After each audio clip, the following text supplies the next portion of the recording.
It's 10 p.m. Do you know where your children are? This is the 10 o'clock news. Good evening. We're starting with a story that is unfolding right this minute. A young boy fell through the roof of an abandoned building. It happened in Washington Heights. He crashed through 5 stories and lived. Cynthia Santana standing by outside that building on 8th Avenue. Cynthia, what's going on? Well, Rosanna, that boy, Alfred Brown, he did fall down 5 stories, and he actually had to be hoisted up to the 2nd floor just to get out. He was on top of this red and white building on the roof, running across it, trying to jump over to the very next building, the brown one, which is completely abandoned and collapsed inside. It all started when he and a couple of friends were up on the roof doing something they weren't supposed to do, which almost cost Alfred his life. 12-year-old Alfred Brown is a very lucky boy tonight. He and his friends were on this roof moving some dogs they'd kept there without permission when they got caught. We was up there moving the dogs, me and him and some other kid. But then this guy came up there, the Puerto Rican super son came up there and chased him. And then after that, we couldn't find AJ. They couldn't find their friend they call AJ because he had fallen down a shaft between the 2 buildings. Rescue teams had to be lowered down to reach him. The roof was very unstable, and half the roof was gone, and the shaft was all bricked up, and there was brickwork falling on us at the time when we were operating with the kid. After about an hour, the boy was taken out a 2nd floor window with only minor injuries, but it could have been much worse. Went 5 stories down a shaft, so he's lucky he bounced on a few, I guess, on the walls, and I was able to grab onto a pole.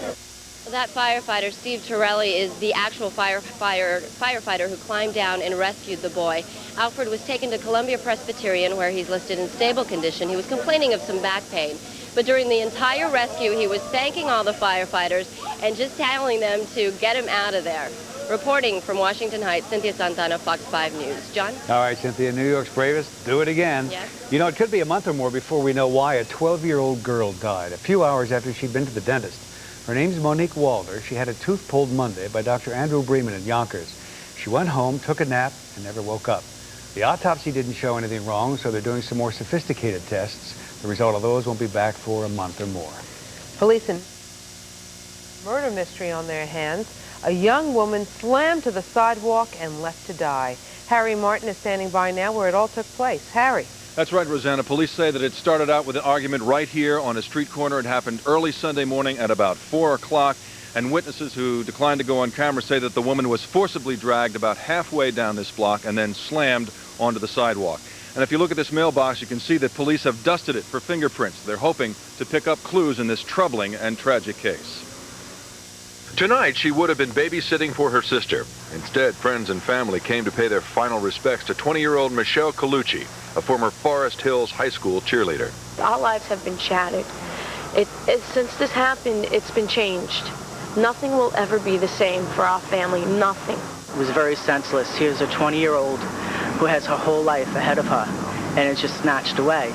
And right now, I don't feel anger. I'm just in so much pain.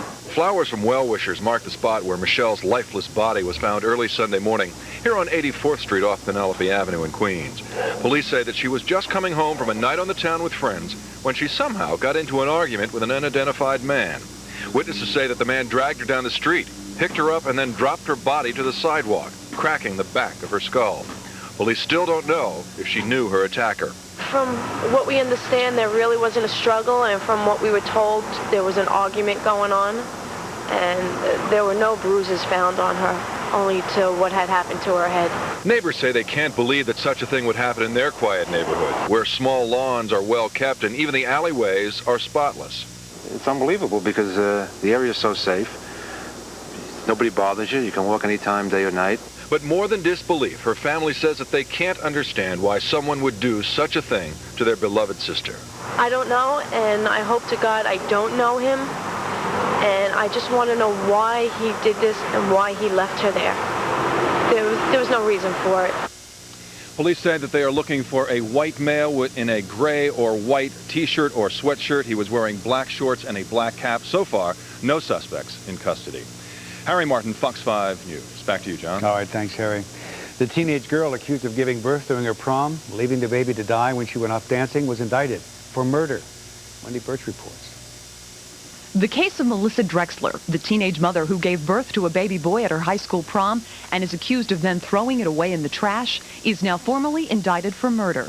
Purposeful murder is defined as causing a death through where your conscious object is to engage in conduct, where you are aware of the circumstances, in other words. In simple language, the charge against Drexler is murder in the first, but prosecutors say they won't seek the death penalty. But I think that all of us pretty much said to ourselves, quickly, this is not a death penalty case. And that decision was based on a number of mitigating factors, including Drexler's emotional state at the time of the crime, the unusual duress she may have been under after just giving birth, her age, and the fact that she doesn't have a prior criminal record. Prosecutors alluded to the possibility there could still be a plea bargain in this case, but reiterate the serious nature of this crime and its consequences. The sentence for murder in New Jersey, if this young woman is convicted of that crime, is 30 years, no parole. And in the meantime, Melissa Drexler remains under a $50,000 bail, which means she can come and go as she pleases from her house here in Lacey Township, but she cannot leave the state of New Jersey. Drexler's lawyers did not return calls today, and Melissa's mother told us she had no comment on the handing down of the indictment. Drexler will now be formally arraigned in a Monmouth County Criminal Court on October 27th. This case could go to trial as early as January. Wendy Birch, Fox 5 News. A woman was raped in the Murray Hill section of Manhattan. The 36-year-old was forced down a stairway in front of a building at 29th and Lexington Avenue. It happened around midnight.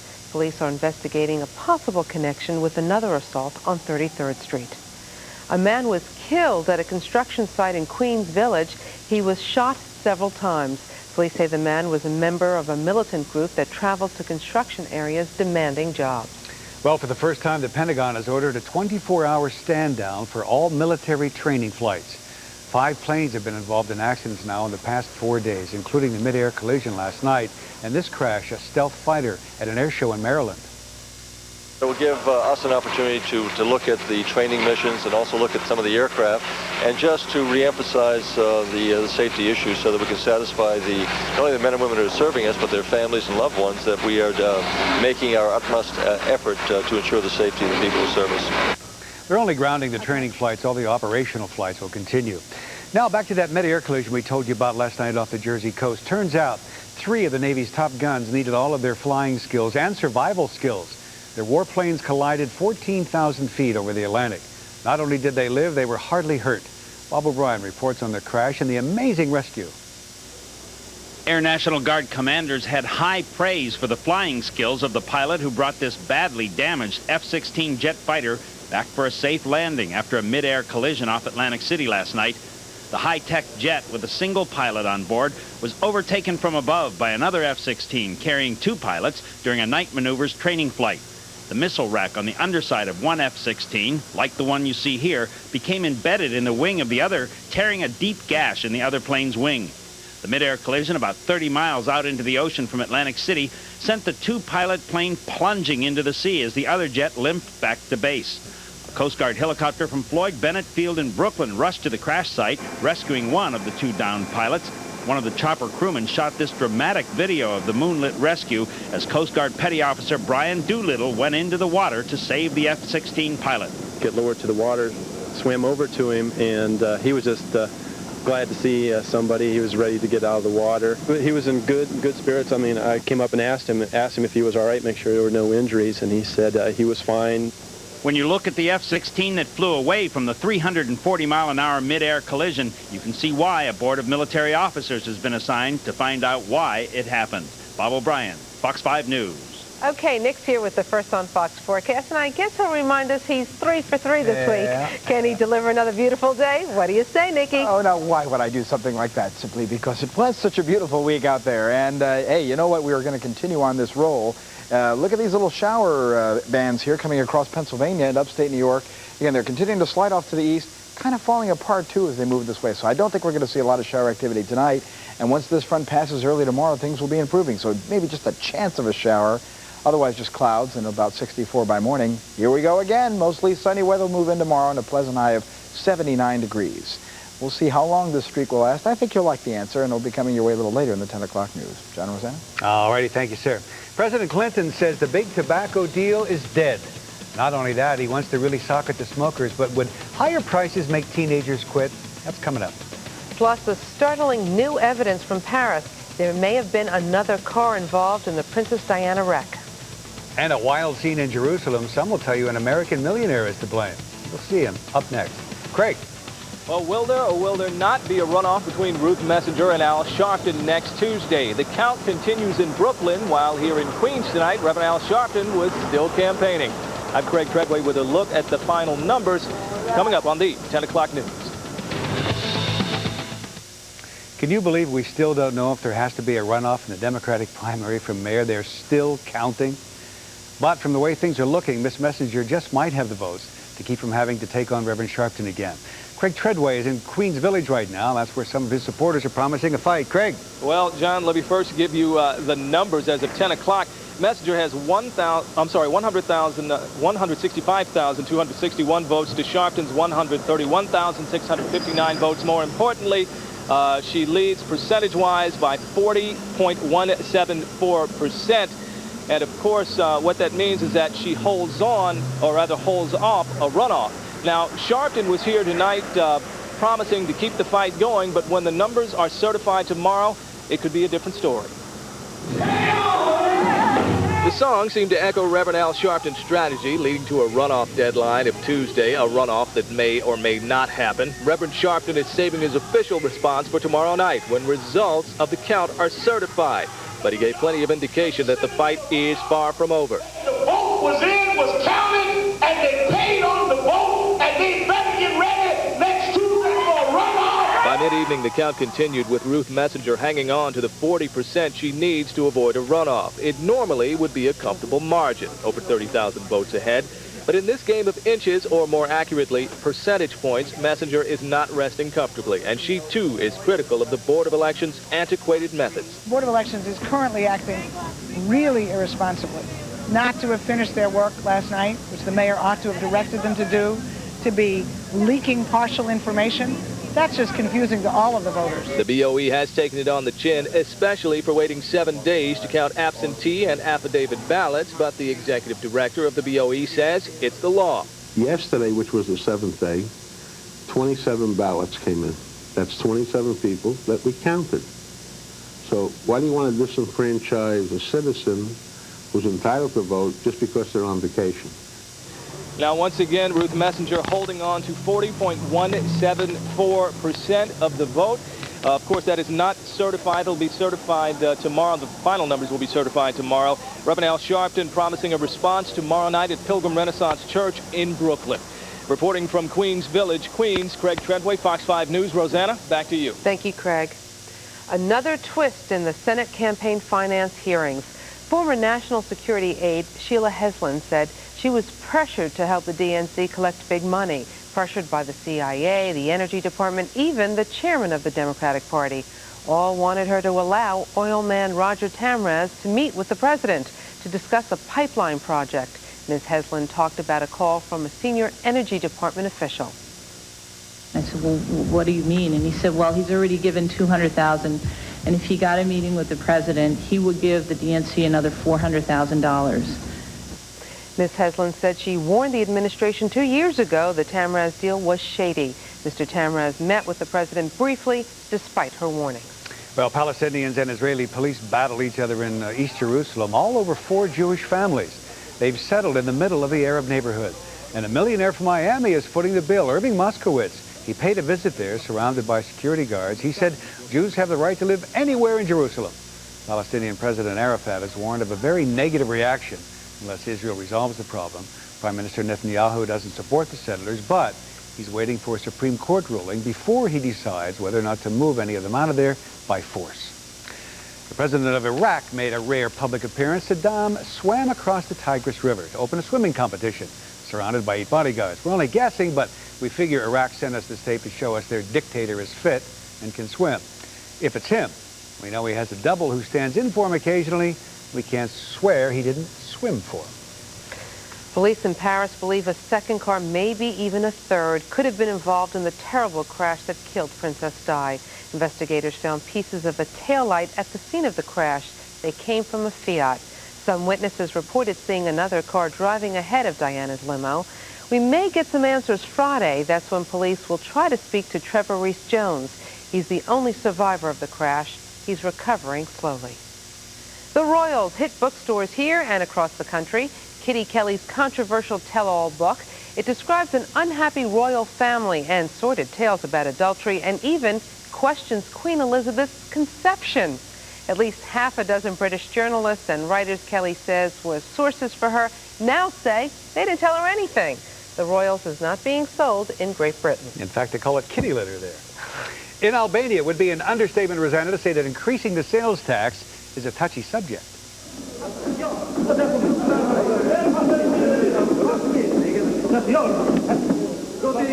There was a plan in Parliament to raise it from 12.5% to 22%. Didn't go over too well, as you can see. One political party said they didn't get a chance to look it over before they voted on it.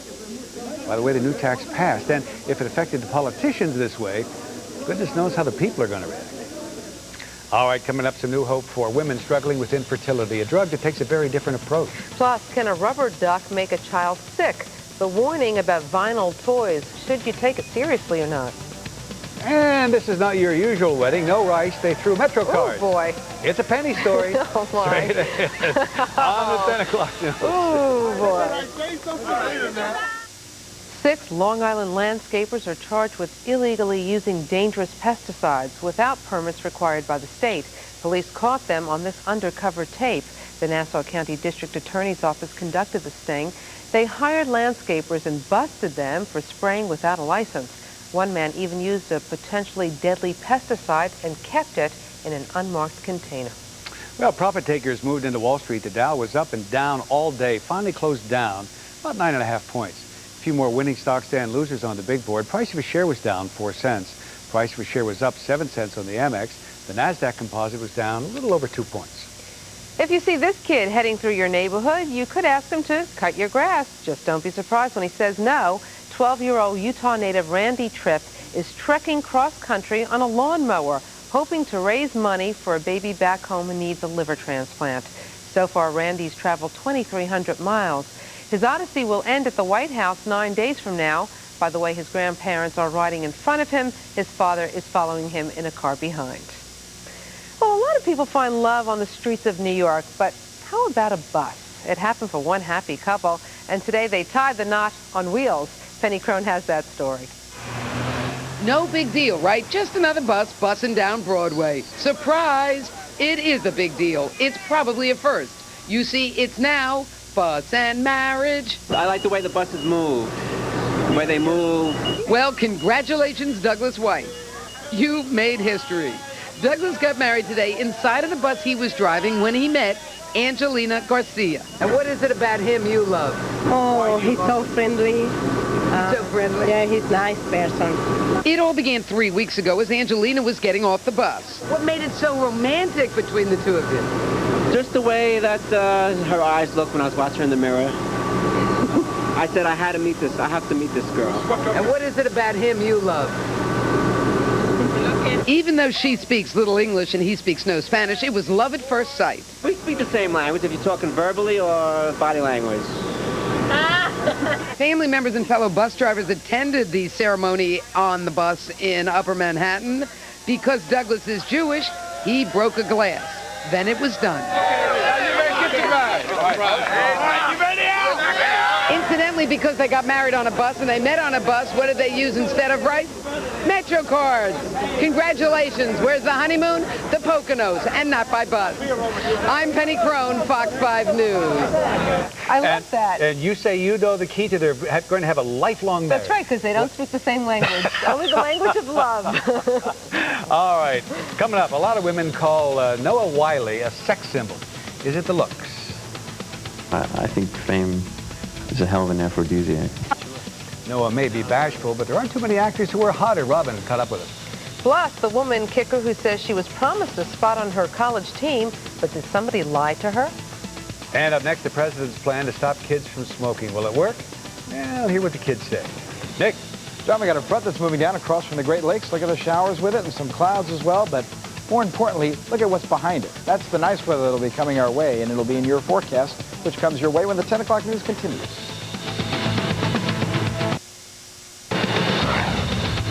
Now on the 10 o'clock news, big talk of higher taxes on cigarettes. But is that really going to stop kids from smoking? Parents beware that rubber ducky may be toxic. Plus, this boy was stabbed in the heart 2 weeks ago. I wound up getting stabbed, but I still think it was worth it. But in a few more weeks, he could be playing soccer. And why won't Harrison Ford go to Israel? This is the 10 o'clock news. And welcome back. That deal with the tobacco companies just went up in smoke. $360 billion worth. It was supposed to settle dozens of anti-smoking lawsuits, but the president says it's not good enough. That's right. He came up with his own ideas on how to cut down on smoking, especially among kids. He wants to gradually raise the tax on a pack of cigarettes by as much as $1.50. He wants Congress to pass laws regulating the tobacco industry, and he wants the FDA to have full control over any product that has nicotine in it. A lot of kids who smoke said the new laws the president wants will make no difference to them or their smoking habits. Andrea Day checked it out. I love cigarettes. Cigarettes love me. That's just what President Clinton says he hopes to snuff out. A love story between teens and cigarettes that just won't end. When I first bought a package of cigarettes, I think they were about between 35 and 45 cents a pack. 40 years later, Kathy Emmett is still smoking, and so is her 16-year-old son. I'd like to quit, but I've tried a couple of times, but I can't do it. These teens say they know about the risks, but are willing to pay the price. You'll keep shelling out those bucks. Keep on shelling them out. He thinks he's going to stop people from smoking by raising the price, but he's really not. Because whether he likes it or not, people are addicted to it, and they're going to do whatever they can to get it. Doctors say it doesn't matter how old you are. It can take as little as 3 months to become addicted to nicotine. And the more you smoke, the faster it all happens. It's very seductive, so that, once a person, regardless of whether, they're an adolescent or an adult, uses a drug, then, their brain has been tickled in a way to want them to, use it again. I don't believe raising the price is going to help. What would stop you? I think I'd quit smoking if my mom quit smoking. And she said she'll quit. She said she'll quit if the price goes up that much, but I don't think she will. In Garden City, Andrea Day, Fox 5 News. A car came inches away from running over a room full of toddlers at a Texas daycare. The car, with no driver in it, plowed through the plate glass window and into the play area of a daycare in San Antonio. It stopped before it hit the infant room. Cops say someone was working on it out front. The car slipped into gear. The debris hurt 6 kids, one of them critically. 2 daycare workers were hurt, but not badly. Now, something for you to think about. Are your kids' toys toxic? One group says yes, another says no. Is this ducky dangerous? Should this pacifier make you panic? Is Tigger toxic? We've determined that many of them contain hazardous additives that can get out when a child sucks on or chews on the toys. Lisa Finaldi is with Greenpeace. The environmental group says that toys made of PVC are dangerous. PVC means polyvinyl chloride. We just call it vinyl. It's used in everything from teething rings to the nipples on baby bottles. But how big a danger are we really talking about here? That's a good question. As with smoking, it's taken a long time to determine what hazards are, and that happens very similarly with chemicals. It's very difficult to determine if you ingest this today, you're going to get this cancer or this reproductive problem tomorrow. Greenpeace has reportedly been having some trouble attracting greenbacks lately, but they told us they're not trying to create trouble in Toyland to raise contributions. The toy industry, however, says Greenpeace should be hugging a different tree. It's a little bit desperate, I think, for an organization that's trying to preserve its legitimacy. David Miller represents the international toy industry. I have 3 grandchildren. I'd be happy to see them play with PVC-made toys. He says, she says. What's a panicked parent to do? Call your pediatrician, of course. Usually I just recommend to parents to use warm soapy water and wash off any kind of new toy or new nipple for a bottle before giving it to their child. And I would continue to recommend that. Dr. Susan Levitsky says parents should be more concerned about lead dust and bacteria on toys than they are about vinyl. She says just wash them a lot and rinse them well. Okay, good advice. Well, there's new hope for the almost 5 million American couples affected by infertility. The FDA-approved drug is called Crinone. It's a new hormone therapy that doesn't require painful shots. Women apply the gel with a plastic applicator, and the numbers from one study look promising. 1/3 of the women taking the drug now have babies to show for it, so ask your doctor about it. All right, straight ahead, it really is amazing what surgeons can do these days. Imagine getting knifed in your heart and living to tell about it. And you know, there are plenty of good cops out there. Find out what the city's going to do to reward them. And one of the great TV legends died, Red Skelton. Slapstick, pantomime, you name it, he could do it all. He was 84.